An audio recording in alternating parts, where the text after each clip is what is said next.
news, and they don't have a fact-checked, mainstream, regulated news source. So if it appears via social media, they genuinely think it's gospel. Actually, it must be worth saying, Professor Lou, that you did point that out as well, that it's not just all negative, that social media can also galvanise previously disengaged citizens. Yes, there's a lot of evidence that social media has actually been quite good for democracy in many ways, because it does give voice to the voiceless. So the flip side of those weird conspiracy theories is that voices which are previously marginalized can also find voice on the internet. So it's as good and bad as any new technology might have. Yeah, but also mainstream media, I don't like that term, but mainstream media hasn't, helped itself. A few years ago, Fox News would have been an outlier, but, there's plenty of media organisations around the world who are also supporting or promulgating fake news or conspiracy theories through their mainstream channels, particularly as they become more digitised in their offerings. So, mainstream media doesn't help itself either. James? Yeah. There's always been a range, even without the internet, there's been a range of journalistic quality. Anyone who reads British newspapers would know that, right? So you have certain... In New Zealand too, James. In New Zealand too, James. Yeah. That's true. All right. So we all know. There's a whole range of things, and people use news for different purposes.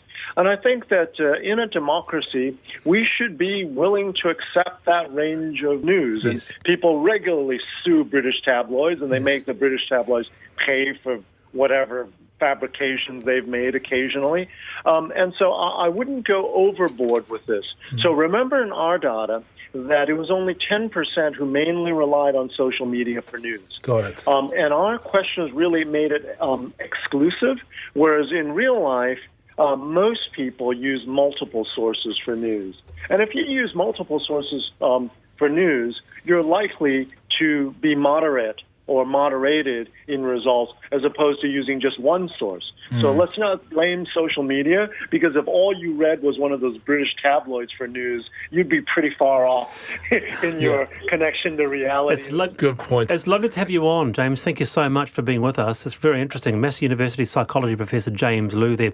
And that's actually one of the reasons, Peter, why I quite liked buying the newspaper, because you had the opinions that you agreed with. It also you had the columnists you didn't agree with.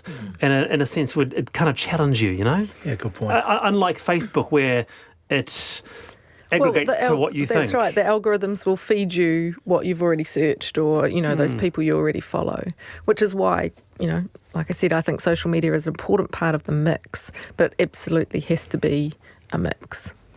Yeah. I was just thinking here, as Ruth was saying, I was talking about, the Samoan Prime Minister who wants to, again, ban Facebook in his country because of the criticisms that he's getting from young people. Wow. we know where you learned that from. Yeah. Lovely to have you both on, Peter Fa'awhiu and Ruth Bunny. Thank you very much for your time. Send me your emails too. If you're a small business, how did you start it up? Text us, email the panel at rnz.co.nz. I'm back tomorrow. See you then.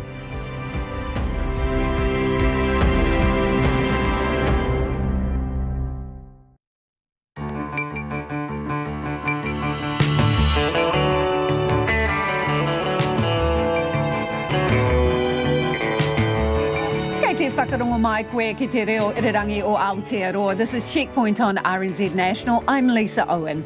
E haere nei, mandatory isolation and quarantine will soon come with a 5-star bill.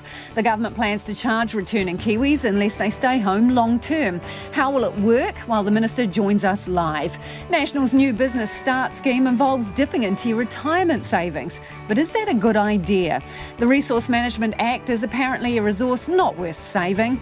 Former All Black captain Andy Haden has died aged 69. About now, it's probably bumper to bumper on the North Shore's Lake Road, so why the gnarl up over how to get things moving? And we take a roadie of our own, State Highway 94, Milford. RNZ News at 5. Kia ora, ko Susana Leata tēnei. The Prime Minister is rejecting accusations Labour is electioneering by implementing a co-payment scheme which means only some people will be charged for their stay in COVID-19 managed isolation. New Zealanders returning for less than 90 days and those leaving the country after regulations come into place will soon be charged a fee. Coalition partner New Zealand First is accusing the government of trying to grab votes from New Zealanders overseas.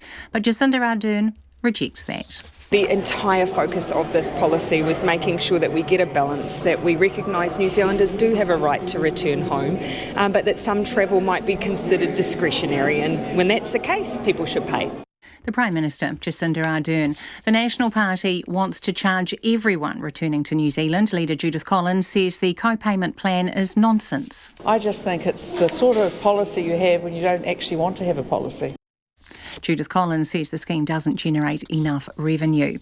4 members of a family who absconded from a COVID-19 isolation hotel in Hamilton have all pleaded guilty in the Hamilton Youth Court. The group had arrived in New Zealand from Brisbane on July 21st for the funeral of a relative and were in isolation at the Distinction Hotel in Hamilton. They escaped on Friday by climbing over a wall at the hotel in Tarras. A 37-year-old woman and 3 of her children were found a short time later. Her 17-year-old son was able to get to Auckland but later turned himself in. The woman will be sentenced next month. Relief is in sight for thousands of sole parents forced to look for work once their youngest child turns 1. The Minister for Social Development, Carmel Sepuloni, has announced the government is removing the so-called subsequent child policy, which was introduced by the previous government in 2012. Well, we're not making moral judgments of women that are on benefit, and we're certainly not looking to punish the children of those women or those women because the children were born to women who were out of work and on benefit at the time. Carmel Sepuloni says as of July 2019, about 9,000 sole parents were subject to the policy, which disproportionately affects women and Māori. The law change will not come into effect until November next year. An iwi leader says recommendations for how to give mana whenua more power under the Resource Management Act is a profound step forward. A review panel has recommended the wording of the Treaty of Waitangi clause be strengthened, so principles have to be given effect to. It also recommended iwi management plans be legislated so they are used more, and a Māori National Advisory Board to monitor te tiriti performance. Chair of the Climate Change Iwi Leaders Group, Mike Smith, says it's a welcome change. The RMA amounted to nothing more than a paternalistic pat on the head to Māori, but no real action. So the proposed changes to give effect to Te Tiriti o Waitangi are a profound step forward if done correctly and will be welcomed by Māori. Iwi leader Mike Smith. A former All Black captain says Andy Haden will be remembered as the dominant lock for a decade or more in New Zealand rugby, but also as a strong advocate for player welfare. Haden, who played 41 tests for the All Blacks between 1977 and 1985, died today aged 69 after battling cancer. Graham Murray remembers Haden on the tour of Argentina in 1985 when conditions on a train were far from ideal. Andy got a serviette and wrote out his version of the IRB regulations as to how players should have been treated and gave it to the Argentinian liaison guy, which was a little bit of a laugh.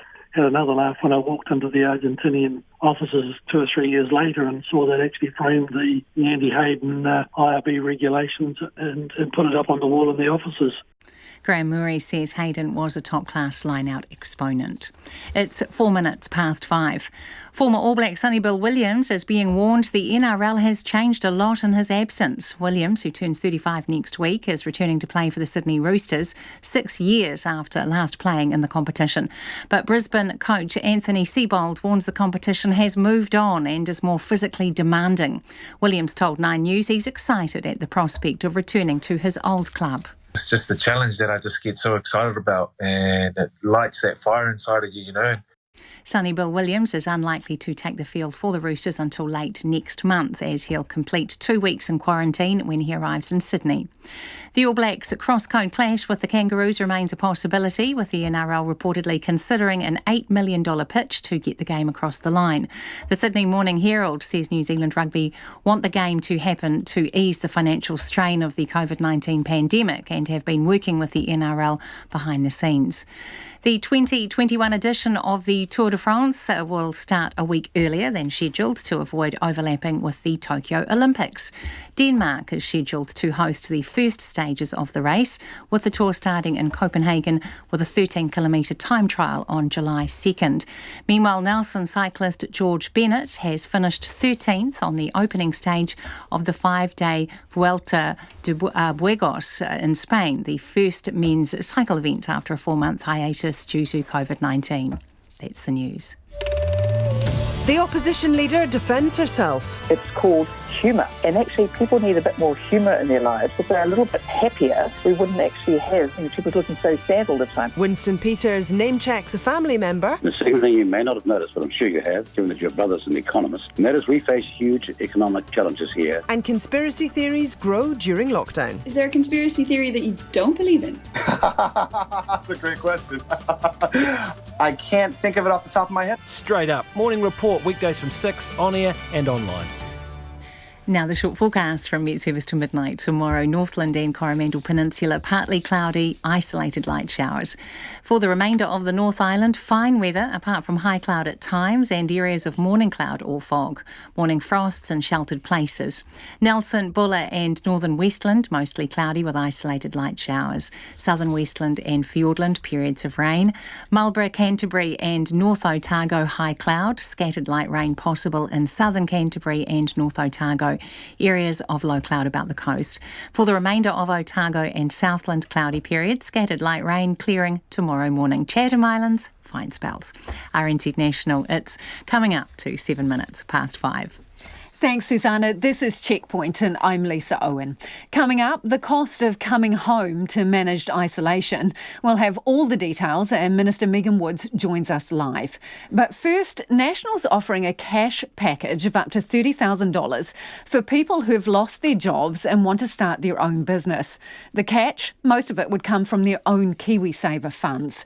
Judith Collins has unveiled the Business Start scheme to help offset the economic damage wrought by COVID, with thousands of people finding themselves out of work and looking for ways they can once again start earning money for themselves. Here's our political editor, Jane Patterson.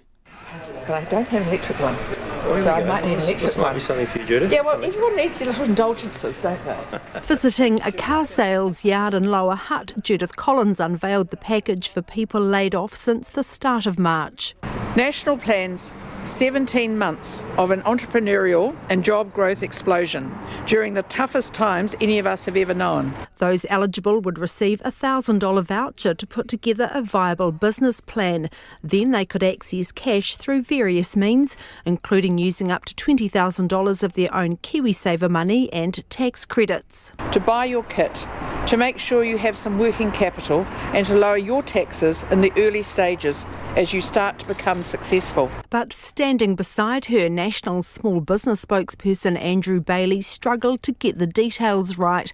Firstly, he said the funding would come out of the $500 million allocated to the Job Start package. However, that was incorrect, with a party spokesperson later confirming Business Start would cost an additional $100 million. To encourage people to rebuild their retirement savings, KiwiSaver contributions would be tax-free until people had repaid the amount they took out.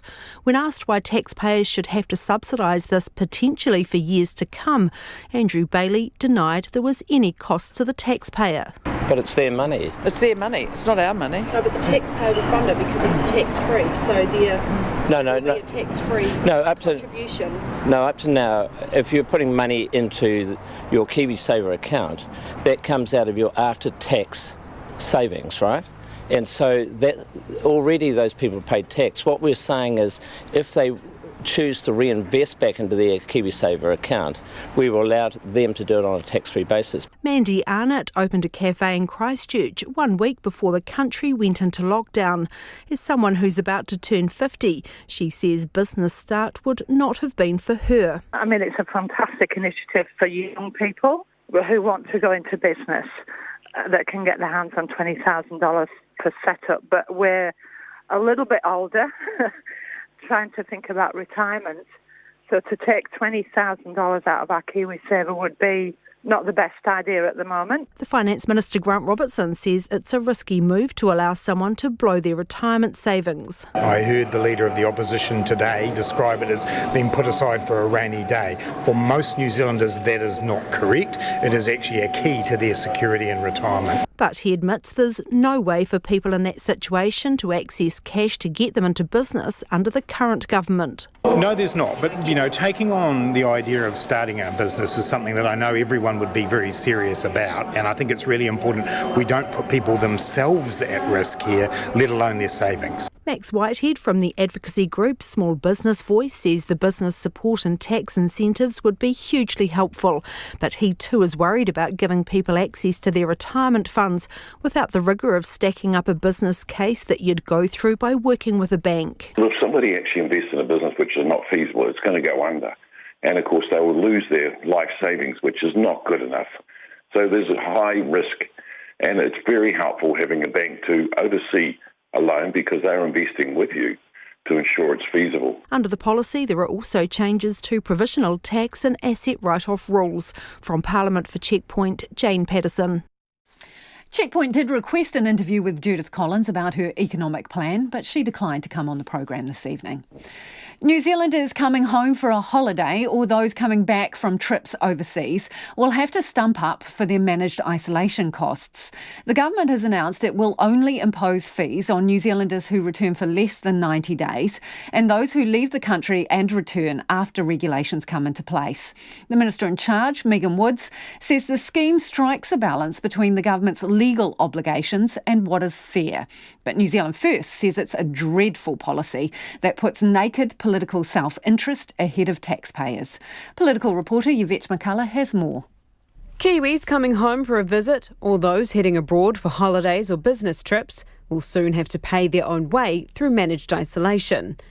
They will be charged $3,100 per room, $950 for each additional adult and $475 for each additional child sharing a room. If you're choosing to do that in the midst of a global pandemic, when there is a cost on your fellow New Zealanders for your managed isolation, it is fair that you factor into the cost of that visit the cost of your managed isolation. But people returning to New Zealand to live will be off the hook. Any New Zealander that is returning home, you will be contributing to New Zealand. You will be making your life here, you will be paying taxes.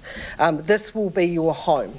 Temporary visa holders will also have to pay unless they were ordinarily a resident before the border closures and left before then. There will be the ability to apply for exemptions on compassionate grounds. Ms Woods concedes the scheme won't take the burden of bankrolling the isolation program off the public. In terms of the revenue collected, it won't be huge. Ms Woods says revenue from a blanket charging regime would have been limited too, when exemptions and collection costs were taken into account.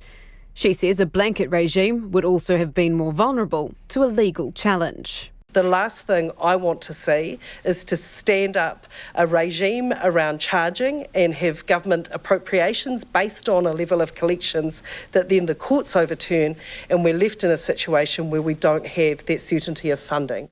Winston Peters is slamming the regime, labelling it a dreadful, grossly unfair system that will affect a minuscule amount of people. 5 million New Zealanders deserve better than that, and I believe the mass majority of the 1 million capable of coming home from offshore back to New Zealand, and the mass majority of them will be happy to pay. New Zealand First will support the legislation, but it has invoked the agree to disagree provision of the coalition agreement.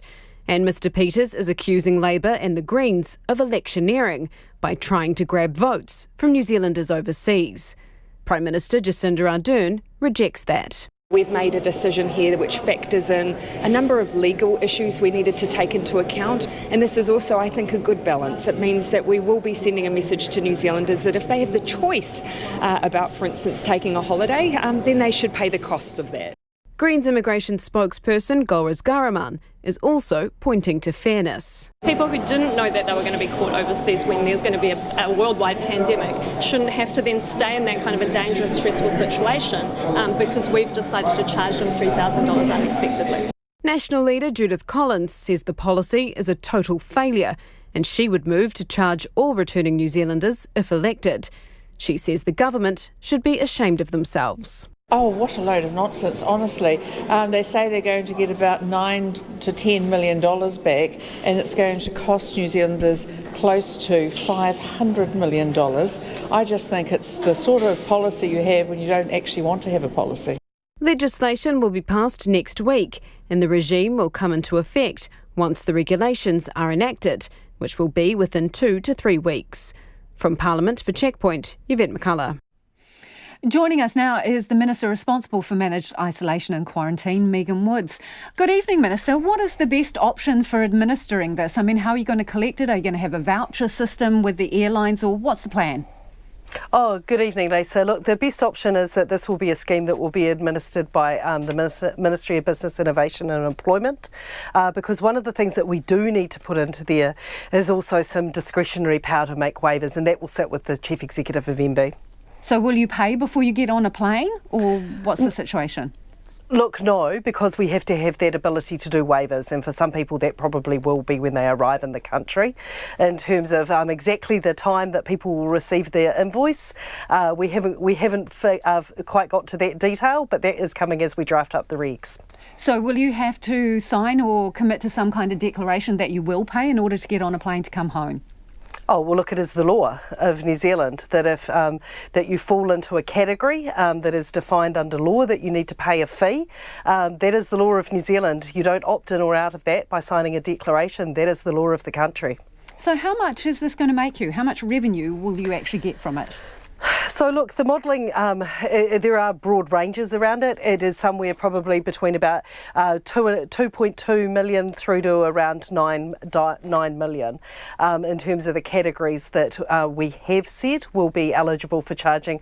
But one of the things is... how much to collect that, Minister? It depends. Sorry to interrupt. 600,000. Right, 600,000. okay, so why bother? Why bother? Look, I think that it is only fair and reasonable and gets that right balance, that if someone's choosing to go away on a holiday, if someone's choosing to go away on a business trip, they're making that choice knowing the regime is in place, they're not people that have been caught in other parts of the world who desperately want to get home, that they should pick up the tab for their own managed isolation.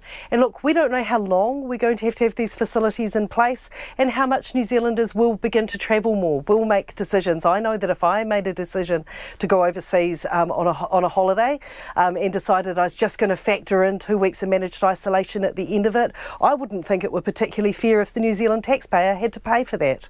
So on the basis of tops $9 million revenue generated from charging people, you have basically created two classes of New Zealanders now, haven't you? Those who can afford to come and go and those who can't.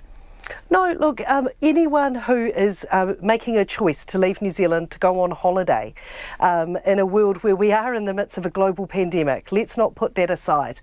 Anyone who is making that choice, anyone who's going overseas because they're looking to on business, they're looking to make money, that they'll pay for that themselves. What we have said for those returning New Zealanders who might be here for less than 90 days, if they need to come back because they've got a dying parent or they're coming back to attend a funeral, that there is the ability to have waivers. That what we are doing is setting up what is, I think, a fair and balanced regime where people who are making choices about travel are being asked to pick up the tab for it, and I think that that gets the balance about right. How far will those waivers go? What if you need to come back or want to come back for a wedding? Could you get a waiver for that? Look, I think it's where we're seeing compassionate grounds. I'm not going to get into making subjective decisions about hypothetical cases. Well, it is subjective where you set the line, isn't it, Minister? Yeah. That is subjective. So, for example, let's say you've got an elderly parent who you want to come home and visit. They're not on their deathbed, they're just elderly, and you would like to keep your links up with your family. You're not coming for 90 days. So, unless you can afford to do that, you're keeping families separate? Well, look, that's exactly the kind of thing that an exemptions regime has stood up. It's what we're doing with an exemptions regime about people's ability to leave managed isolation. We are in the midst of a global pandemic here. We will strike that right balance. We will say what is fair and reasonable. What we've said in terms of the people we will not charge for coming home is those people that have often been caught in quite unfortunate circumstances in other parts of the world. They desperately want to get back to their home. They have a legal right to do that. They want to come here, they want to work, they want to pay tax, their kids want to go to school, they want to make their lives here. We're saying we won't charge those people. But what we are hearing a lot of anecdotal data about is New Zealand residents and citizens who are choosing to come back for holidays in their country, because it's a pretty desirable place in the world to be at the moment, New Zealand. Do you know what actual percentage are coming back for holidays? No, and I was very careful there. I said we're hearing a lot of so you don't have anecdotes. No, but we also know that this is something that could grow in the future. And I think most people would recognise that if we have New Zealanders that are living in other parts of the world but decide they want to come back and have some skiing or some of our wonderful summer, that actually they should pay for their managed isolation in that context. If you're making people pay, why not offer a cheaper option? Like, for example, isolating in a private home, because you allow diplomats to do that, don't you? Oh, look, what we made a decision of as a country was that actually we weren't having self-isolation, we were having managed isolation. And this has been an incredibly important part of how we've kept COVID out of our communities. We as a government are committed to that we're saying that anybody who is entering New Zealand has to do 14 days in a managed isolation facility, except in some very rare circumstances, and that they need to pass day 3 and day 12 tests, that we can't be saying that we're going to put a price on that. We enjoy some of the most social and economic liberties in the world, and it's because of the sacrifices we all made, and we're not a government that's going to give that up lightly. How many diplomats have been allowed in and don't have to self-isolate in a managed facility? Look, I don't have that number on me. We can get that for you. But we also have a very rare number. So how do you monitor them, or you just it's on a trust basis? You're just allowing them to stay in private residence on a trust basis? And there's also checking regimes that are put in around it. But you won't allow your own citizens the same privileges? No, we as a country have made a decision that in order for the majority of people, except in some very rare circumstances, there's some international conventions about our ability to do this with diplomats, but we've also made some exemptions for some people with particular medical conditions around their need to be in a managed isolation facility. But the expectation, if you're rejoining the team of 5 million, we are asking people to make that sacrifice to spend 14 days in managed isolation, to pass to have a negative day 3 and a negative day 12 test before we allow them back into the community, and we stand by that, because this is the way we're keeping COVID out of our communities. Minister, before you go, Air New Zealand has pushed out the hold on incoming bookings on flights. So are you going to pay them compensation for business lost? What conversations are you having about that? Well, my understanding is actually a large number of tickets have been sold on Air New Zealand flights, that we've got quite high inflows of people over the next 14 days, if you look at our published inflow But they could figures. book more if they didn't have a hold on flights. They say they're in conversations for you, so do you think compensation is going to be on the table for them? Look, we're at about 32% loadings on our flights, on Air New Zealand flights, is my understanding. Look, Lisa, they're not conversations I'm having. The Ministry of Transport may well be, but they're not conversations I've been involved in. Thank you for joining us. That is the Minister for Managed Isolation and Quarantine, Megan Woods. It is 23 minutes past 5 and you're with Checkpoint on RNZ National. Keen for your feedback on that. The Minister said there that it will net us about between $2 million and $9 million, which I don't know, doesn't seem that much, by charging some people for returning to New Zealand, $3,100 for the first person in and lesser numbers for those that follow. You can text us on 2101, tweet us at Checkpoint RNZ or email checkpoint@rnz.co.nz. A community meeting is being held in Tarras tonight to discuss a proposed airport for the small rural Otago settlement. Christchurch Airport announced last week it's bought up 750 hectares in the area in the hopes of building 2.2 kilometres in jet-capable runway. Our Otago Southland reporter Timothy Brown has been speaking to locals today ahead of the meeting, and he filed this report. That's the sound of Tarras's main street. About 30 kilometres to Wanaka or Cromwell, it's an idyllic setting. Despite the main street being a state highway with an 80-kilometre speed limit, you can still hear the bird song ringing around the trees, and in the summer it's the hum of insects, not traffic, which stands out. But some locals fear they may lose that. It's the potential of large jets landing in the area that has long-time local Ken Butcher worried. It's going to spoil it. Yeah, it's going to take away the country feeling. Job-wise, there's a definite positive, but it's just going to be the noise, the traffic we're just getting used to now, because it's been going up and up steadily for 30-odd years. But jets going in and out, no, that's a different matter. Mr. Butcher, who's lived in the area for 30 years, says he's tried looking on the bright side, but he can only find one positive. When the kids come home, they've just got to walk across the paddock and they're here, so... So that's the positive for you? That's the positive for me, yeah. Samantha Thomas moved to Tarras 4 years ago to get away from city living. She says she originally came from Tauranga, and she's seen how an airport can ruin the character of an area. I know what's going to happen. My family has lived through it before, so it's not just, the way rural life, it's, everyone's going to be affected. There's noise pollution, there's pollution from the planes themselves, there's the animals. We've got orchards and vineyards nearby, everything's going to be affected, and nothing positively. Just down the road at the Tarras Golf Club, Matt McCall, who's holidayed in the area since he was a child, is enjoying a round. The golf club is the perfect encapsulation of Tarras life. In addition to sand and water, some of the hazards are woolly and mobile, and you might encounter a grazing sheep down the fairway. Mr. McCall says it's charm like that which will be lost if planes start roaring into Tarras. I do think that what Central Otago's got is quite untouched, and the international airport would really threaten that. Sure, there's probably an element of nostalgia and that I want it to stay like it was when I was younger, and I appreciate that it's going to grow, and that's that, but I don't think I'd support an airport. But there's no consensus in the town. However, those in support are laying a little lower. Sandra, a local lifestyle block owner who didn't want her last name known, says although she's sceptical about how soon the airport may eventuate, it's simply a sign of progress. Probably from a practical and safe point of view, it's a good choice. I think maybe if the airports like Queenstown and Wanaka work in collaboration with it, it's hard to imagine what the COVID-free future's about, but we've just got to look forward. Cromwell Community Board Chair Anna Harrison says she's taking a neutral stance on the proposal, but Christchurch Airport's buy-up shows their confidence in the area's future. I think that's probably one of the initial reactions is, wow, okay, so whatever due diligence they've done has said that this district is going to carry on growing. This is going to be viable.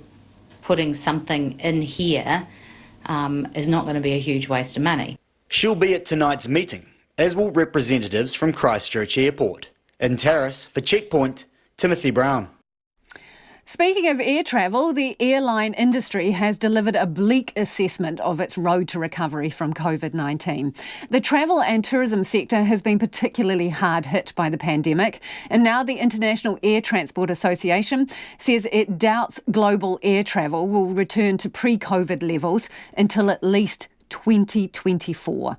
The ABC's Nick Grimm reports.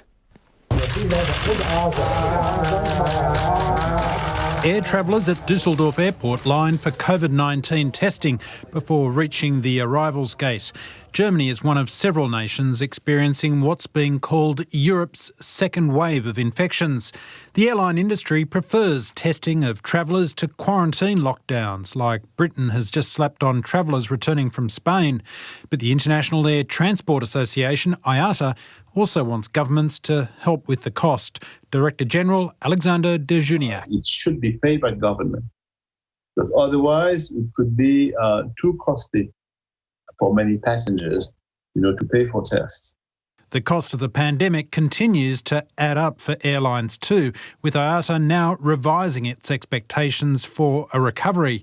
It's now warning the pain will last a whole year longer than previously hoped. Normal times, to the 2019 figures, 1 year later than in our previous forecast. So it's more in 2023, 2024 than before, in which we were forecasting that for 2022, 2023. And that prediction has the global industry urging governments to extend financial support measures to help soften the blow of what it admits will be a future that will almost certainly see wide-scale industry restructuring and bankruptcies.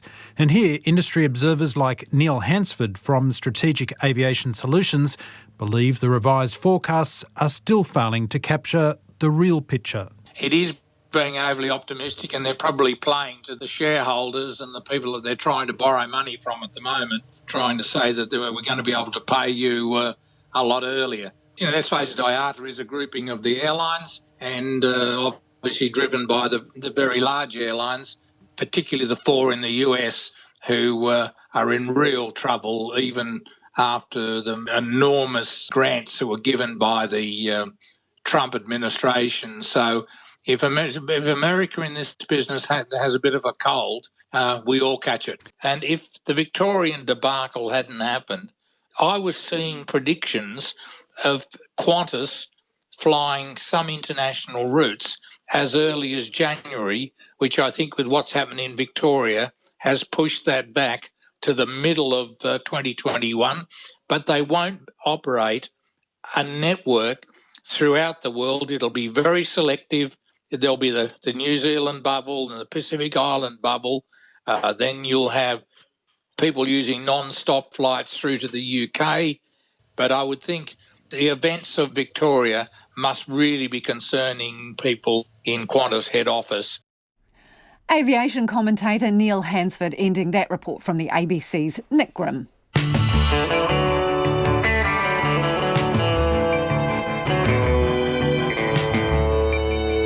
Coming up on Checkpoint on RNZ National, the RMA looks destined for the scrap heap. So what replaces it? The challenging repair job on one of the country's most isolated highways and the threat under the surface in Fiordland. We'd love to hear from you, particularly on managed isolation and the charges that are being introduced. So it's $3,100 for the first person in. If someone else is travelling with you, it's another $1,000 and it's around $500 for each kid on top of that. Let us know your thoughts. Text us on 2101. You can tweet us at Checkpoint RNZ, or we do love an email, and that address is checkpoint@rnz.co.nz. Time now for the headlines with Susanna. The Minister in charge of managed isolation facilities says it's only fair and reasonable that New Zealanders who leave the country for a holiday or business trip pick up the tab for their stay upon return. Those who enter the country temporarily or who leave after the planned regulations come into force will be charged. Megan Woods told Checkpoint the government is working on the ability to waiver the fee on compassionate grounds. She says the fee should generate between $2.2 and $9 million. 4 members of a family who escaped from managed isolation in Hamilton on Friday have pleaded guilty in the Hamilton Youth Court. A 37-year-old woman and 3 of her children climbed over a wall at the hotel in Te Rapa and were located a short time later. Her 17-year-old son was able to get to Auckland but later turned himself in. The Finance Minister says Nationals' plans to offer people without work access to their retirement funds to create a new business is a risky move. The Opposition's package for people who've lost their job since March the 1st offers them access to up to $20,000 of their own KiwiSaver money. A Sydney man charged with sexually exploiting a 9-year-old New Zealand girl through social media faces up to 7 years in prison if convicted. The 23-year-old had posed as a child and sent the girl sexually explicit messages, coercing her into sending pictures to him. Officers have also seized his computer and phone, which it's alleged contained child abuse material. Auckland Action Against Poverty is questioning why the government has taken so long to scrap a punitive policy targeting sole parents who have a baby while on the benefit. If re-elected, Labour plans to remove the subsequent child policy, which was introduced by the previous government in 2012. The Privacy Commissioner says some people will be identified by the transaction histories Kiwibank sent out to the wrong customers. The bank is investigating how it sent out more than 4,000 statements with the recipient's correct account number, name and address, but someone else's transactions. Those are the latest news headlines from RNZ National. Our next news and weather update is at 6. Thanks, Susanna. Kia ora anō. This is Checkpoint and I'm Lisa Owen, and it's time to get to the business news with Nicholas Poynton, who's joined me in the studio. Hotels, the Millennium and Copthorne Hotel Group. So they're issuing a dire warning after posting their half-year result. What are they saying? So yeah, this result really shouldn't come as too much of a surprise, given what we've seen across the sector. It's in line with sort of what we've been hearing from a lot of hotels we've been speaking to, and what it really shows is that this hotel group, they're not really immune from the pandemic, although they do have 2 COVID isolation facilities.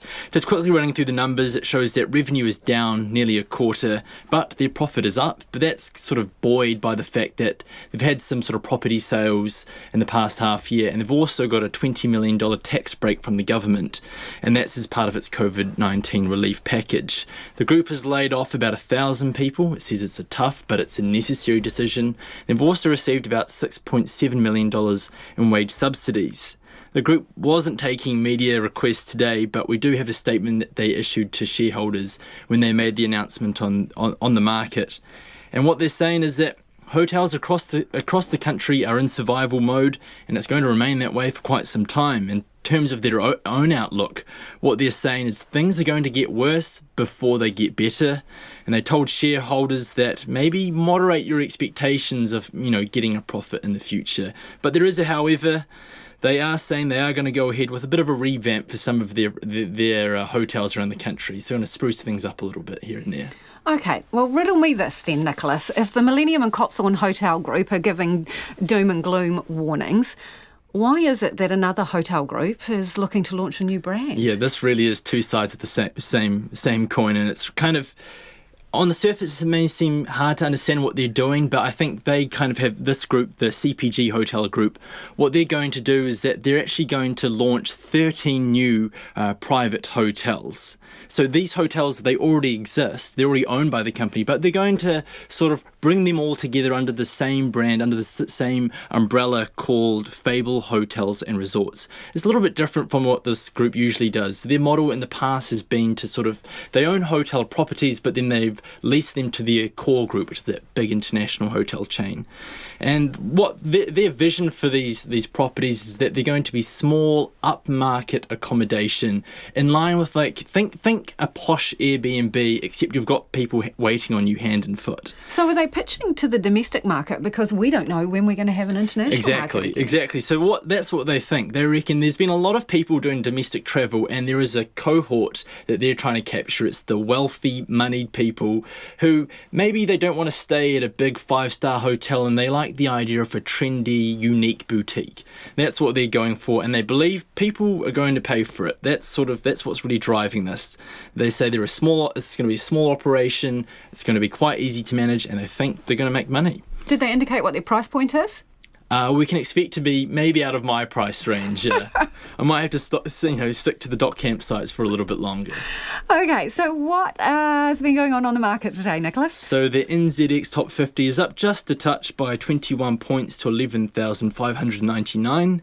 The New Zealand dollar is down to 66.5 US cents, down to 92.9 Australian, and down to 51.5 British pence. And keeping up with our gold watch, it's down by 1/3% to $1,951 US an ounce. Thanks, Nicholas. Nicholas Poynton with our business news there.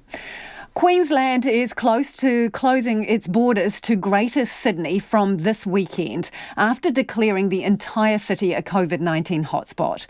The Sunshine State has today reported its first cases outside of managed isolation since May. 2 women tested positive after travelling from Melbourne to Brisbane, where they failed to go into quarantine. The ABC's Rachel Mealy has more. Well, the Health Minister, Stephen Miles, says 2 19-year-old women have returned from Victoria via Sydney last week.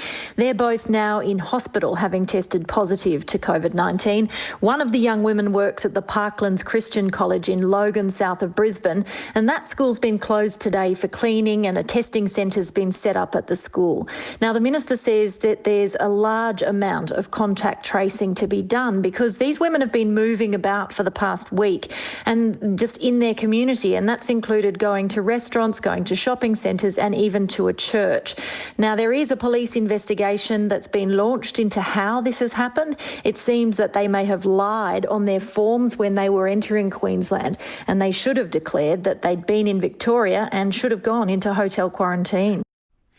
Meanwhile, Victoria has recorded another 295 cases and 9 deaths from coronavirus, 7 of which are linked to aged care. The state's Premier, Daniel Andrews, has once again urged people to stay away from work if they're feeling unwell. This is largely a second wave fuelled by outbreaks in workplaces. And we're working with employers, we're working with industries, we're doing everything we possibly can. But none of it counts for very much at all if people continue to go to work when they have symptoms. Now, there will always be a small number of people who will go to work without symptoms and they won't know that they've got the virus. There's no sense of criticism here. It's just again and again and again trying to emphasise that key message. The one contribution that in many respects is the most powerful one to pulling these numbers up is driving down the number of people, reducing the number of people who go to work with symptoms. Victoria Premier Daniel Andrews. A stark warning for parents after a Sydney man is arrested for allegedly grooming and exploiting a 9-year-old New Zealand girl through social media. The 23-year-old is charged with transmitting indecent communications with a person under the age of 16, a crime that carries a maximum 7-year jail sentence if he's convicted. The investigation was prompted by a tip-off from New Zealand Police.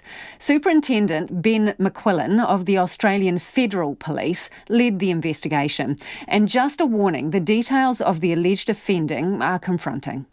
What happened was the offender is alleged to have sent a number of images to a 9-year-old female over in New Zealand. She was then coerced into sending some self-produced intimate images to the offender. This was then reported by, I believe, her family to the New Zealand authorities, who undertook some checks and were able to identify that the suspect was located in Australia, and then the matter was referred to the Australian Federal Police. A 9-year-old girl, that's pretty horrendous, isn't it? Yeah, it's not uncommon, unfortunately, but yes, it's certainly the type of matter that we will certainly investigate.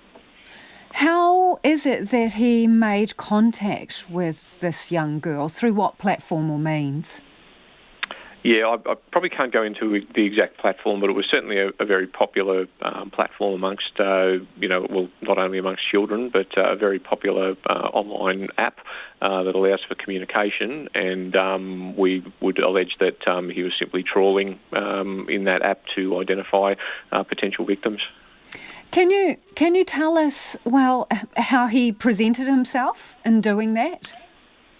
Well, as I said, he has forwarded intimate images purporting to be someone who he was not, and as a result of that discussion or conversation, he's then been able to coerce this 9-year-old female into producing child exploitation images of herself and then transmitting them to him across that same platform. So did he pose as someone who was around her age?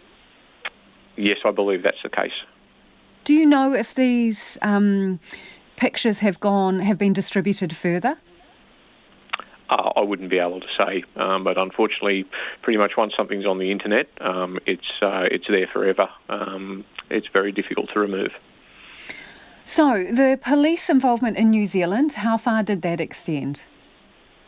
Well, they obviously received a report, I believe, from the family of the alleged victim, and they made inquiries with the platform, and were able to identify IP, Internet Protocol addresses, which indicated that the offender or the alleged offender was operating somewhere in Australia, and those details were provided to the Australian Federal Police, and we proceeded to further investigate and identified a person who we say was the user of the device with that IP address. Can you tell us what you found when you arrested him? Did you take anything away from the address? Yeah, there are a number of electronic items that were seized, and some of those items are still in the process of being examined, but certainly our investigators were confident that they were able to uncover evidence of the alleged offending in relation to this 9-year-old New Zealand victim, and the inquiries are ongoing into the material that was found on a number of seized devices. Superintendent, is there any suggestion that there may be other young people caught up in this? As I said, our investigations are still ongoing. I can't really speak about this particular matter, but what I can say is that in a lot of these types of cases, they do become somewhat exponential, both in terms of victims and also in terms of the offenders being in contact with other like-minded persons. So quite often when we uncover one of these offenders, or we go and speak with one of these offenders, not only do we identify potentially other victims, but we also identify other persons who may be offenders as well. So you can't rule out at this stage that this alleged offender, didn't have anyone else working with him or helping him or sharing information? Yeah. In this case, I can say that we're not too concerned about other offenders, but the investigations as to whether anybody else, whether in Australia or in New Zealand, has been potentially victimised, those investigations are still ongoing. Had this person come to your attention previously? They had not come to the attention of the Australian Federal Police, but they had been on the radar of some other agencies previously. In New Zealand or in Australia, do you mean? I can't really go into how that information came into our possession. What is your message to parents here? Because obviously a lot of these social platforms online, they have age limits where kids are not supposed to be on there unless they're, a lot of them, 14 or over. But clearly, that's not the case. Young people are on these platforms. So what is your message to parents here? Yeah, absolutely. Our message is very much be aware of what your kids are doing online. Know how the platforms and the apps that your kids are using, how they operate, and talk to your kids openly about the potential dangers of interacting with people. What I would say is to let them know that it's okay to tell someone if they have concerns over activity that they're engaging in or that people have asked them to do, and really act the same as if they were in the real world. Don't do anything they don't want to do or aren't comfortable doing, regardless of any promises or threats. And the last thing is to tell someone as soon as possible if they're feeling uncomfortable about their activities. And I think this case shows that internationally and domestically we're working very well with our partners, and when that sort of information does come into our possession, we act swiftly to make sure that the people are brought to justice. And that's Superintendent Ben McQuillan of the Australian Federal Police. German police have been searching a garden as part of their investigation into the disappearance of Madeleine McCann. Police believe a 43-year-old German man identified as Christian B killed the British toddler and say their latest search is connected to the investigation. The wooded allotment near Hanover has been cleared by a digger, and officers have been seen combing the area with rakes and shovels. CNN's Frederick Pleitgen has more details. German prosecutors still remaining fairly tight-lipped about what exactly they're doing. What I am hearing, though, from German media is that they are using that excavator. They're apparently moving a lot of things out of that garden. They actually put up a dumpster outside of it as well to sort of take things out. What they've also done, though, is they've also put up screens to try and block the views, obviously, of people passing by, of the cameras, of course, as well. Now, it's not clear how this property might be connected to the German suspect, Christian B., or what exactly the police are looking for there. But what I can tell you from experience in this case is they searched a property that belonged to him in the past. And originally when they searched that property, they didn't find anything, but then they came back with an excavator, and then there they actually found that he had buried a dog there, and under that dog they found all sorts of hard drives containing pornographic and child pornographic material. Now we know what the police are trying to do is they believe they have the right guy, but they are trying to make a clear connection between him and what they believe is the murder of Madeleine McCann. Now, of course, we know they don't have a body. They've conducted some searches over the past couple of weeks, so they're trying to find any sort of other evidence that they can get to link him to the disappearance and possibly the murder of Madeleine McCann. And what we've been seeing over the past couple of weeks is really the German police and the German authorities ramping up that investigation, conducting things like searches, going to the press, making public things where they say they are calling on people to get information out there, and then, of course, also conducting some searches around the area where Madeleine McCann disappeared in Portugal in 2007. Frederick Pleitgen reporting. It is 11 minutes to 6. I'm Lisa Owen and you're with Checkpoint on RNZ National. We're keen for your feedback on anything you've heard on the program this evening. You can text us on 2101, tweet us at Checkpoint RNZ or email checkpoint@rnz.co.nz. New Zealand Rugby is remembering one of its most influential and outspoken figures after the death of former All Blacks captain Andy Haden. Following a long battle with cancer, the 69-year-old died peacefully and surrounded by family in Auckland this morning. Here's Clay Wilson with more on a man just as well known for his comments off the field as he was for his feats on it. Widely acknowledged as a great of the game, Andy Haden was also a divisive figure.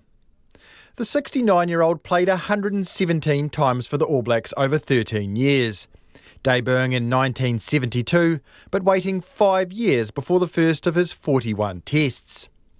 Haden was a line-out expert at a time when rugby line-outs were more a lottery than today. And he was cunning, exemplified by his infamous dive out of a line-out against Wales in Cardiff in 1978. Pretending to have been pushed, Haden helped the All Blacks to one of their most controversial wins. Wins up. Right wing side again, they'll throw to the line out. Puts it into the middle. And there was a big shove in the line out. I thought one of the All Black forwards just dived to the ground. All Black captain that day was Graham Murray. It's an incident 42 years on, Murray remembers clearly. Andy did come up to me and say, I'm going to do it, Goss, and I was a little bit perplexed and I didn't actually say anything, but I certainly understood what was going through his head, and certainly it's gone down in rugby history and probably didn't endear Andy to the Welsh that much. The moment was one of many in which Haden found himself in the headlines. He was never shy in expressing his opinion about matters he felt needed addressing in the game. This was from a 1983 interview. The areas of the game that deserve criticism will get it. That's sort of one of the things right through my rugby career. If I see something that I think is wrong, at risk of being castigated myself, I point it out. Whanganui born, Haden was a strong advocate of professionalism in a time when rugby was supposedly amateur. He was open about wanting to become the sport's first millionaire. And he was scathing of the sport's governing body at the time, the IRB, saying it was dominated by the English public schoolboy mentality. It's definitely a bone of contention. It is something that the New Zealand Union are going to have to look at and not be pushed around by the IRB if things are going to remain in a healthy climate. It's probably fueled by the dissatisfactions with the status quo, and if it does go ahead very soon, it'll be because there is enough agitation, there is enough discontent. It was that willingness to speak his mind, along with his towering on-field presence, which made him respected by teammates and opposition alike. Murray says he has an enduring memory of Haden from the All Blacks' 1976 tour of Argentina, in which travelling conditions were far from optimal. I know we're on a train from Buenos Aires up to Tucumán, and it'd been on the train for a number of hours when Andy got a cloth serviette and actually wrote out his version of the IRB regulations as to how players should have been treated, and gave it to the Argentinian liaison guy, which was a little bit of a laugh for the players on the train with him. Had another laugh when I walked into the Argentinian offices 2 or 3 years later and saw that actually framed the Andy Haden IRB regulations and put it up on the wall in the offices. Never one to back down or stay quiet. Andy Haden's funeral will be held on Monday at Eden Park. He's survived by his wife Tricia and children Christopher and Laura. For Checkpoint, Clay Wilson. Repair work on one of the country's most isolated highways, the Milford Road, is ongoing, with road crews facing challenging conditions as winter takes hold. The only road into Milford Sound was extensively damaged in early February when more than a metre of rain fell in less than 3 days. It's been reopened to the public, subject to the weather and avalanche risk. Reporter Tess Brunton and cameraman Nathan McKinnon hopped in the truck to check the repairs as the highway faced its first decent snowfall of winter. Half an hour from Tiano and large, thick snowflakes started falling fast and settling on the Milford Road, getting heavier as we drove on. It was closed to the public due to the heavy snow forecast.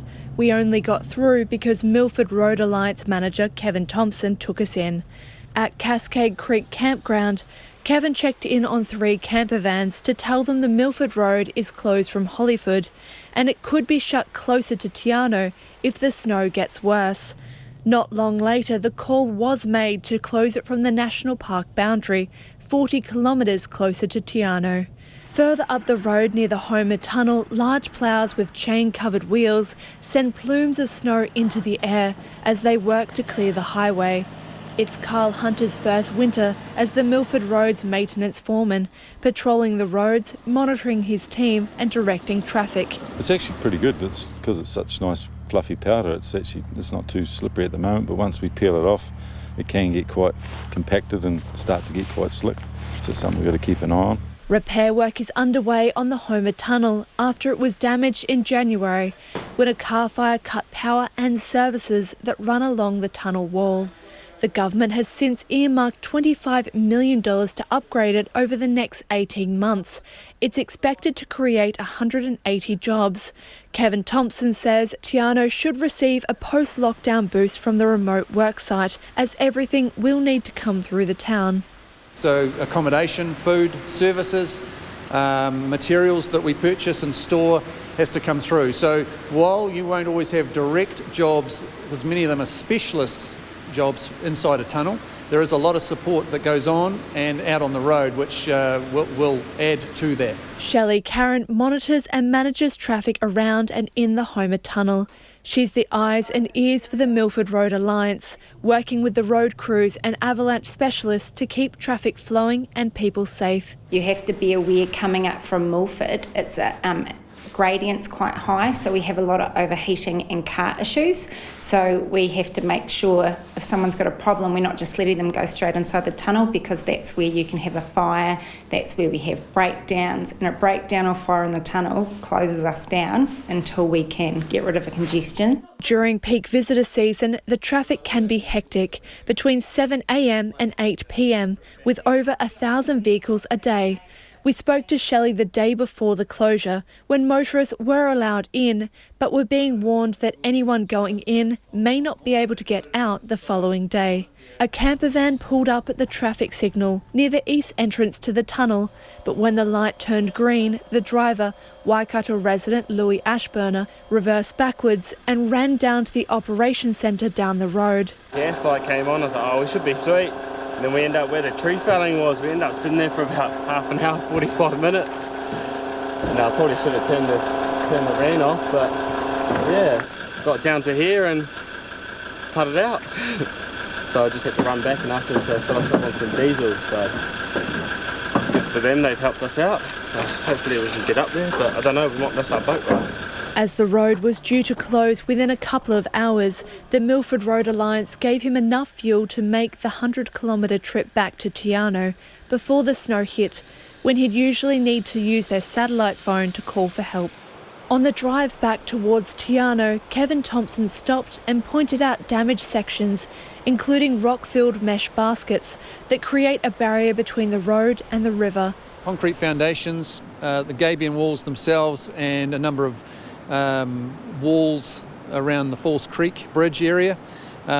They take time and they rely on access to the river. So we'll progressively get to those, and once another month or so passes, we'll be into, I would hope, a good process of construction as we get out of the riverbed and the walls start to climb. Contractor Downer has between 15 to 30 people working on the various roading upgrades each day, depending on the conditions. It's expected to cost about $8 to $9 million.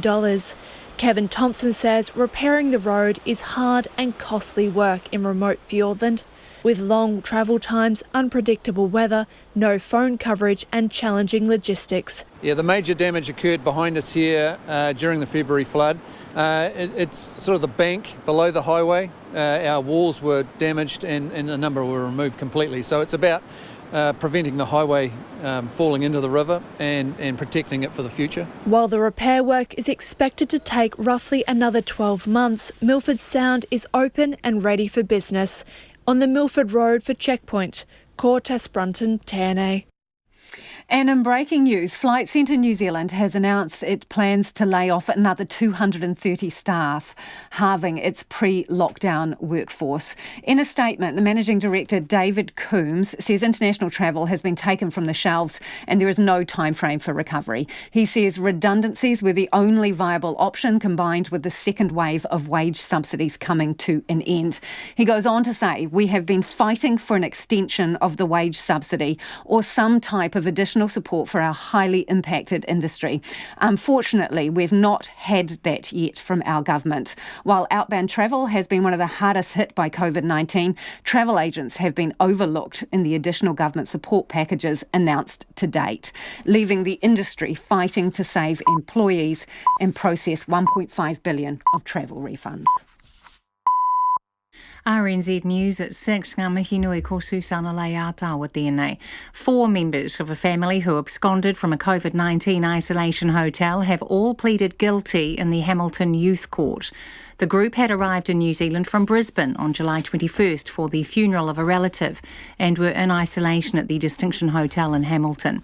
Andrew McRae reports. The family escaped on Friday by climbing over a wall at the hotel in Tarras. A 37-year-old woman and 3 of her children, aged 12, 16 and 18, were found a short time later. Her 17-year-old son was able to get to Auckland, but later turned himself in. The woman will be sentenced next month. Her 2 sons will return to the youth court, and her daughter is applying for a discharge without conviction. All names have been suppressed. The 4, all wearing masks, appeared in court via an audio-visual link from an Auckland isolation hotel. Ko Andrew McRae tēnei. The government's managed isolation charges might only net $1.5 million due to the narrow band of people having to pay.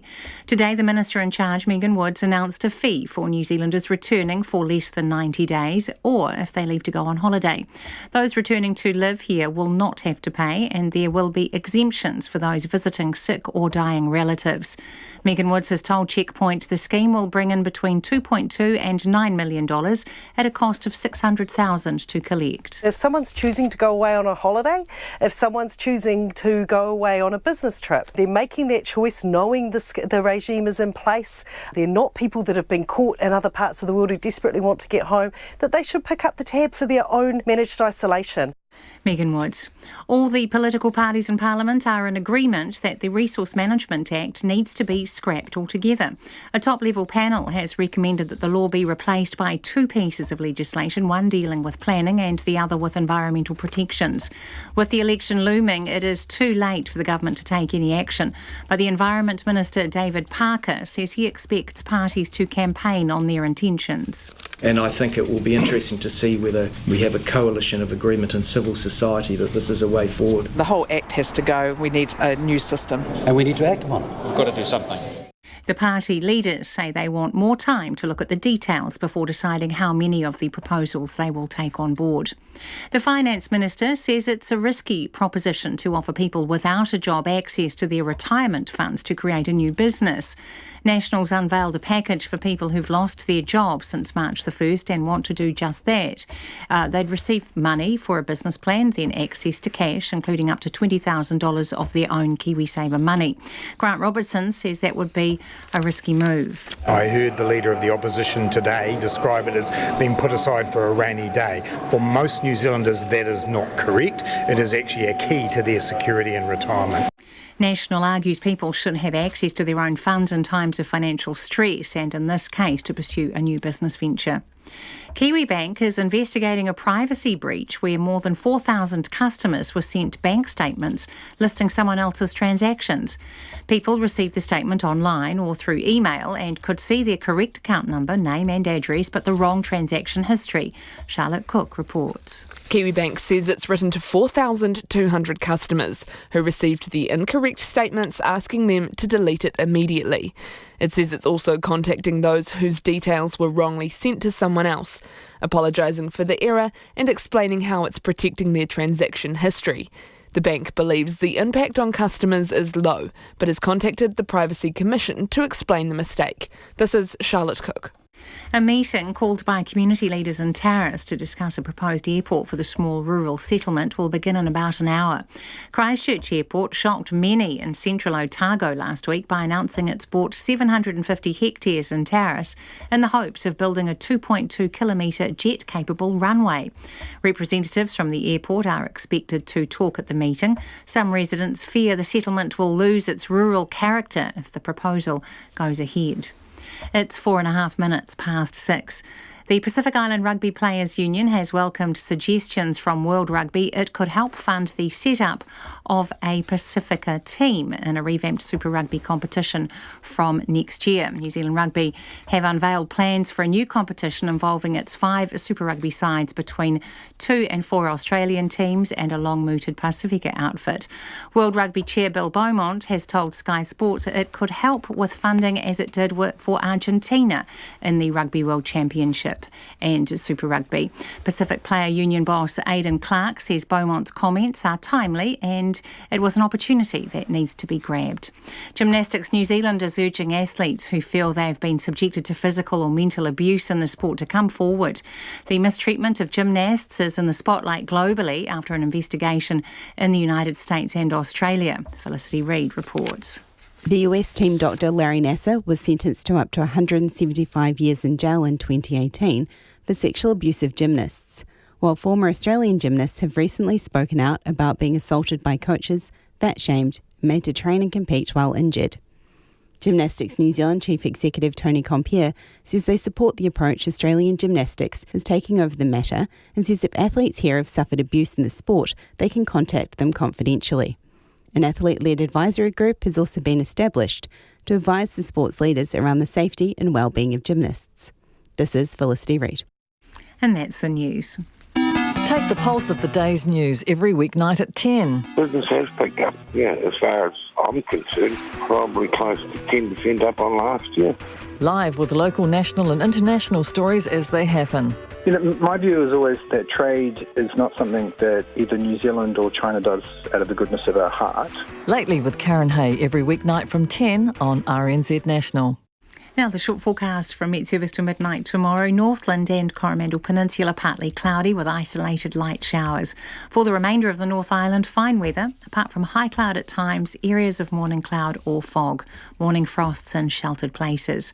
To Nelson, Buller and Northern Westland, mostly cloudy with isolated light showers. Southern Westland and Fiordland, periods of rain. Marlborough, Canterbury and North Otago, high cloud with scattered light rain possible in southern Canterbury and North Otago. Areas of low cloud about the coast. For the remainder of Otago and Southland, cloudy periods, scattered light rain clearing tomorrow morning. And Chatham Islands, fine spells. RNZ National, 7 minutes past 6. Thanks, Susanna. This is Checkpoint and I'm Lisa Owen. The Resource Management Act looks set for the scrap heap, with both Labor and National promising to replace it with 2 new laws. That's the advice from a top-level panel appointed by the government, which is reported back today. Here's our Deputy Political Editor, Craig McCulloch. Nearly everyone agrees the RMA is a mess, an 800-page tome, complex and outdated. It costs too much, it takes too long, and it hasn't protected the environment. Nobody should be pleased with it. It's been messed around by every government for the last 30 years. I've always believed that the RMA was not working. It hasn't worked for a long, long time. But for a long, long time, politicians have been unable to agree on how to fix it.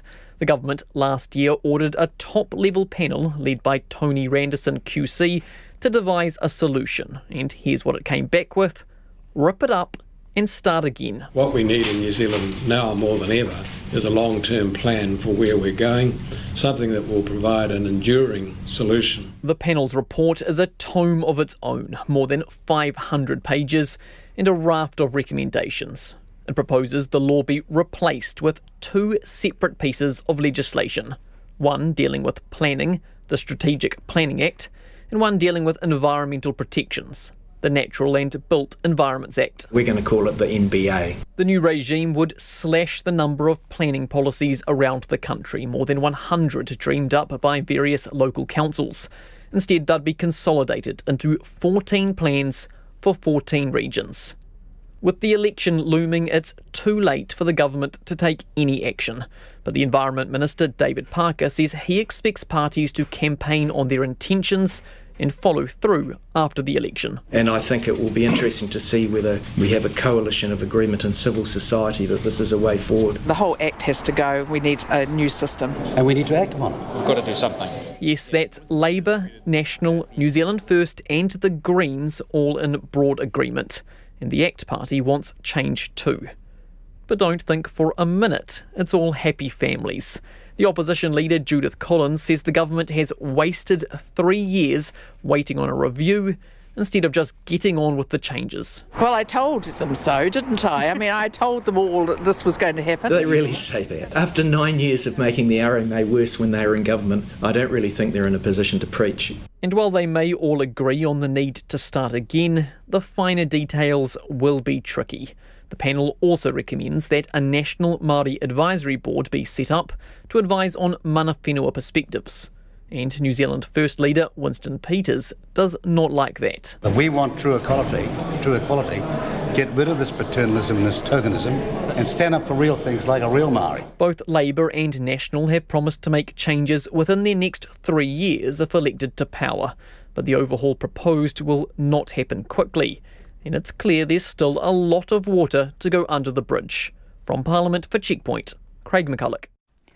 Auckland Transport's $47 million plan to upgrade the only road in and out of Devonport could be dead in the water. 4 members of the local community board have quashed proposals for more cycle and transit lanes on Lake Road, used by 30,000 motorists a day. It means that funding is probably off the table, leaving locals worried they'll be contending with traffic chaos on the 2-lane road for another decade before a new plan can be formed. Nick Munro and Katie Todd filed this report. Everyone on the North Shore has a story about Lake Road's traffic woes. I can't leave where I am at Mount Wellington until at least 11:15, and even today when I came across, it was phenomenal. If I want to spend 2 hours delivering, I would use Lake Road at a bad time. If I want to get around the deliveries quickly, I use either the back roads, I don't go on Lake Road, or I go at a time when there's no cars on it, which isn't very often. It can take you anything up to 3/4 an hour to get onto the motorway. And everyone fancies a different solution to hasten their trips on the only road in and out of the peninsula. Have a 3rd lane which is directional, out in the morning and back in the afternoon. Better cycle lanes and transit lanes that encourage people into carpooling. Well, I actually think they need to widen it, make more lanes, so people can manoeuvre and get here more quickly where they're going. Auckland Transport has also spent 3 years and $2 million coming up with a solution, which it released for public consultation in March. It included transit lanes in the most congested parts of Esmond Road and Lake Road, new and spruced up bike lanes, and electronic signs with estimated travel times. It was all set to get the green light with $47 million of funding from Auckland Council's long-term plan. But just before the detailed business case was due to go before the Transport Agency in September for final approval, the plan was shot down by 4 of 6 Devonport Takapuna local board members this month. Trish Deans is among those who voted against it, worried it won't future-proof public transport, doesn't take into account the future expansion of Devonport, and won't help local residents who don't need to travel very far. AT have come up with a plan, and I don't think they've been entirely honest with the public. Their plan is to also address some issues on Lake Road, but actually impose the Greenways plan on Lake Road as well. So that creates a kind of tension. Auckland Transport says the general direction of its planning has always been clear. It says the local board had initially voted to support that direction, so its decision this month came as a surprise. A member of the working group that came up with the plan, Paddy Stafford Bush, was also surprised. It's ridiculous. I think it's because people are too frightened to put a stake in the ground and say, this is the way forward, this is what we should be doing. We will take into account the other ones, let's find a way. In a statement, Auckland Transport said it can't widen the road because that goes against its strategic objectives and probably wouldn't be eligible for funding from the council or the Transport Agency.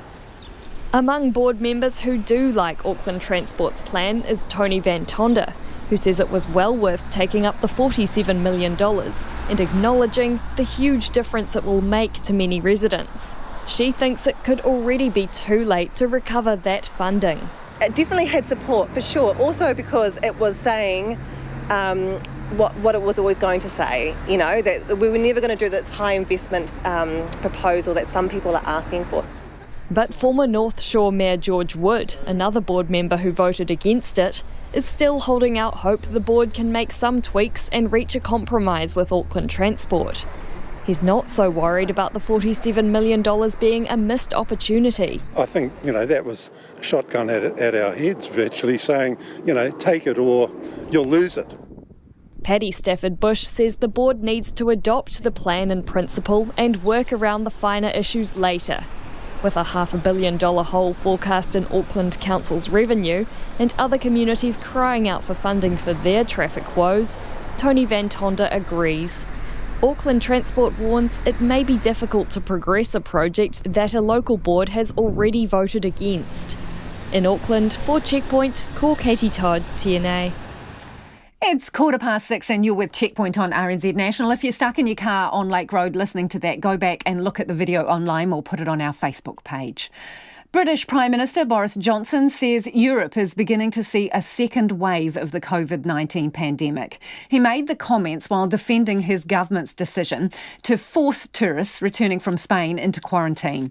Spain has witnessed a big jump in the infection rate, becoming one of several European nations whose COVID figures are heading in the wrong direction. Here's the ABC's Samantha Hawley. The Spanish Prime Minister is furious. Pedro Sanchez says the UK's quarantine decision is unjust, given the infection increases are not in the most popular tourist destinations. In my judgment, there's been an error, he says. I insist 64.5% of new cases are in 2 territories. In most of Spain, the incidence of the disease is very much inferior to even the number registered in the UK. But Boris Johnson isn't backing down and points to a concerning trend in Europe. Amongst some of our European friends, I'm afraid you are starting to see, in some places, the signs of a second wave of the pandemic. And it's absolutely vital, therefore, that we make the necessary preparations here in the UK, as we are doing. The quarantine rules were lifted by the British government just over a fortnight ago. 600,000 Brits fled to Spain for some warmth and sun. Now they'll need to spend 2 unexpected weeks in quarantine when they get back. But it's not just Spain that's seeing a concerning uptick in infections. In Germany, the head of the Public Health Agency has said the nation is in the middle of a rapidly developing pandemic because Germans have become negligent. The country recorded more than 3,500 new cases in the past week. The German Interior Minister, Horst Seehofer, says the government is working to have more people tested. I absolutely believe we should test more, he says. That we can even make it mandatory if people are coming from high-risk areas. In the past fortnight, Belgium has seen a 60% increase in new daily cases, while in France too, the infection rate has begun to increase for the first time in 13 weeks. Boris Johnson again. It's vital that when people are coming back from abroad, if they're coming back from a place where I'm afraid there is another outbreak, they must go into quarantine. But the UK is not in the clear either. An independent scientific group says for the first time since April, the daily average of new cases went up for 7 days in a row. But to put it in context, in the past fortnight, Spain has recorded 47.3 cases per 100,000 people, compared to 15 cases per 100,000 in the UK. And that was Samantha Hawley with that story. A whole heap of you are getting in touch about managed isolation and the charges. This one in from a Kiwi in Paris who says, I won't be returning to New Zealand until the managed isolation payments change. My father, brother and daughter will likely not see me, my wife and 6-month-old son for a year or so. That is user pays, I suppose. But when I get back, will I receive my portion of the $50 billion borrowed in my absence, because you're using money that I will have to help pay back? Another one in from Steve, who says charging for holidays and business trips is not all about the money. It's the principle, stupid. Others of you saying charging for quarantine. My husband is arranging to hand in his notice and return to New Zealand. He's a hard-working New Zealand taxpayer who pays full tax in New Zealand so he can keep in employment for his specialised work in other countries. The sacrifice of being away from his family has been hard enough, but being able to return every 4 to 5 months for a week has kept him going. So now it's goodbye employment for him and goodbye to a wad of tax dollars for New Zealand. Someone else says, why bother? Because without constraints, there could be thousands who pop over to Sydney in order to score a fortnight in a flash hotel here. Another listener says, what an ill-thought-out decision. All returning New Zealanders should have to at least pay for their food. Jan reckons there's too many exceptions to the managed isolation payments, and it means people will exploit loopholes. This person says it took the government 3 months to come up with a scheme that will raise between $2 and $9 million and cost almost as much to administer. Words fail me, they say. Keep your feedback coming. An invasive seaweed is threatening fiordlands underwater, and conservation groups are worried that money used to fight it will soon dry up. Inderia has established itself in many parts of New Zealand over the past 20 years and showed up in Fiordland about 10 years ago. Logan Church reports. Fiordland's crystal waters and colourful marine life are the envy of the world.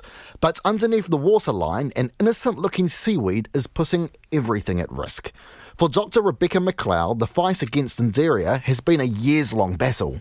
It first found its way into Fiordland about 10 years ago, we think on the hull of a boat, and it originally was thought to only just be in this one little cove in Fiordland called Sunday Cove, and so there was a program to try and eradicate the seaweed from Sunday Cove, and that went on for a good number of years, and then only a couple of years ago we unfortunately discovered a much larger incursion up in Breaksea Sound, which extended a few kilometres in size. Rebecca McLeod heads the Fiordland Marine Guardians. To combat the weeds, described as the gorse of the sea, 3 public agencies, the local regional council, DOC and Biosecurity New Zealand, came in and have been fighting back. Those 3 agencies collectively chip in $200,000 a year, but the challenge for us is that the funding streams that have been funding a large portion of this program have disappeared because of COVID. In particular, Rebecca is referring to the Southland Regional Council, who's seen funding for work like this dry up due to a big drop in levies from cruise ships this year.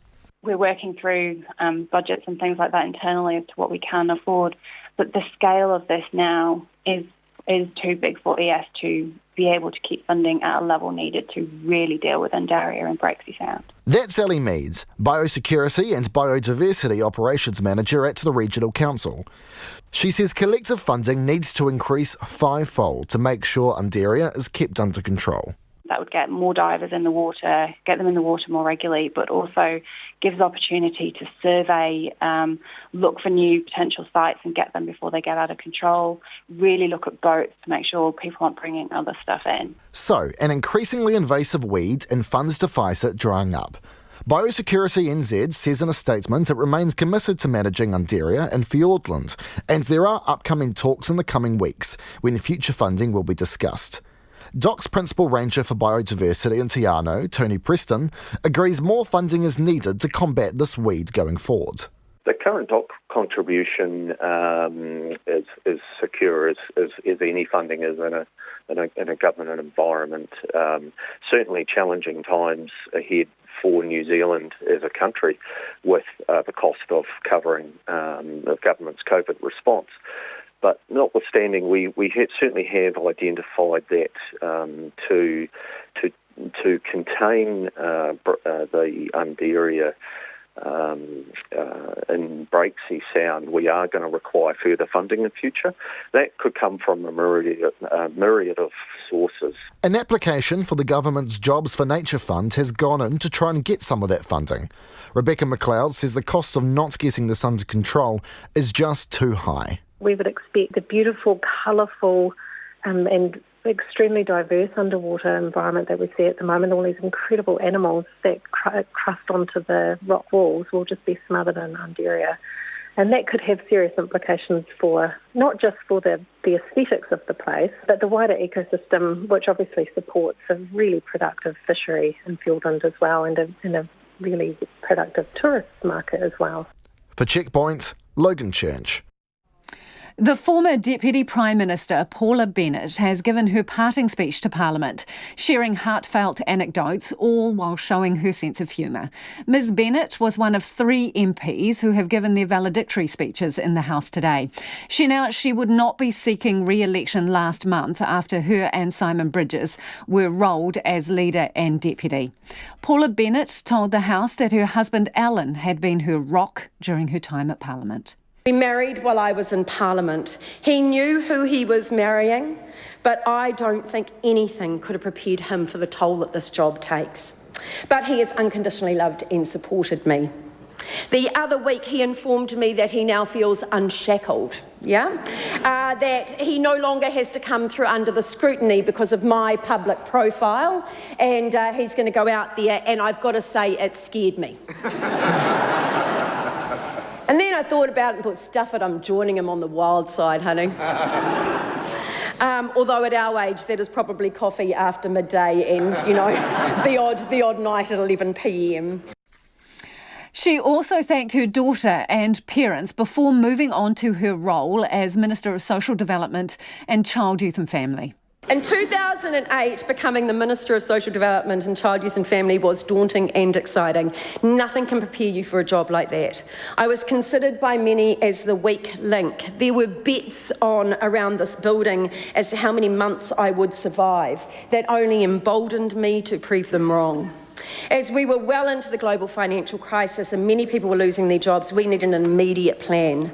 We quickly implemented the Restart, Redundancy Support and Job Support Scheme to respond to the recession. These temporary financial packages have been recently put in place in various iterations to help us during the COVID economic crisis. And before making one of her more interesting visits to a school as Minister. Inside, I speak for a bit and I take questions, and I see, a young, an adult nudge a young person, and this kid kind of reluctantly stands up. And he then asks me the question that every politician should dread. Minister, can I ask you anything? So I glue a smile on my face and I nod and say yes. And he stands there and he sort of shuffles his feet and he looks at me and he goes, "What did Jesus do as a teenager?" And I'm in my head going, crikey, he was a carpenter, he went walkabout for a while, we're in a manger, you know. And then it dawned on me, wrong minister. Paula Bennett finished her speech to a standing ovation on both sides of the House.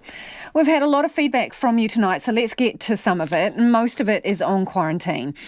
Roger says, nobody ever asks what these people are going to do. What job? Where will they live? They seem to think they will be paying taxes when they get here. How will this happen? What is their plan? Actually, that's from Vicky. Apologies. And this one in from Jane says, we have made amazing progress here in New Zealand, but COVID-19 is far from over. The costs of quarantine are not sustainable, so the approach taken by the government is entirely reasonable. Those complainers need to get real and accept that charges are inevitable and fair. If you go on holiday, you pay, says Jane. This one from Andrew says, so the idea is not to charge New Zealanders making a permanent return home, but the time limit on which the charge applies is only for visits of 90 days or less. That's far from permanent, says Andrew. What's to stop someone from coming home for 91 days, having a nice holiday and taking off to where they come from immediately afterwards? I am all for paying for Kiwis coming home to stay permanently. Their medium to long-term contributions to New Zealand will far outweigh the costs of their managed isolation. But a time limit of 90 days? Come on, says Andrew. This one says, daughter 25 working in London was hoping to come home for summer, but a $3,000 fee on top of airfares is prohibitive. It hurts a bit, but the charge is fair enough. We all need to contribute as we can in these weirdly horrible circumstances. Less whinging, please, that listener says. And this one, I'm not sure what people expect. The government has legal restrictions and responsibilities to returning citizens, so can't make everyone pay a flat fee.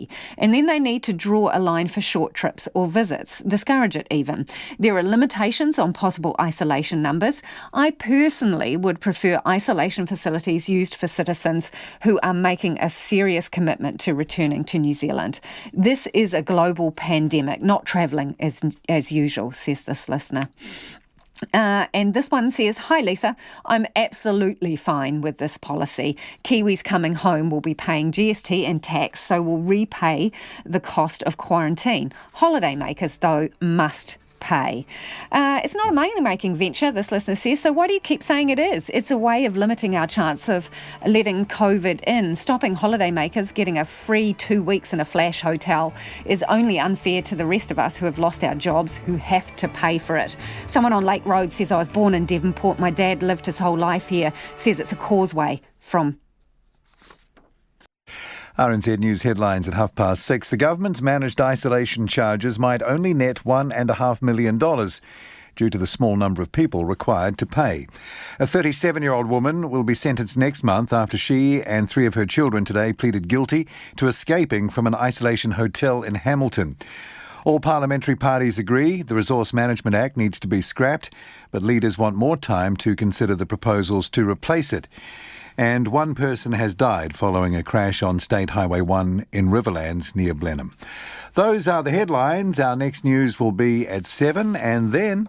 Tonight on Nights, episode 3 of The Unthinkable looks at Māori approaches to death, especially death as devastating as that of a child. Lara Rolls talks about her documentary on Tupaia, the Tahitian navigator who helped Cook find Aotearoa. And Bevan Martin tells us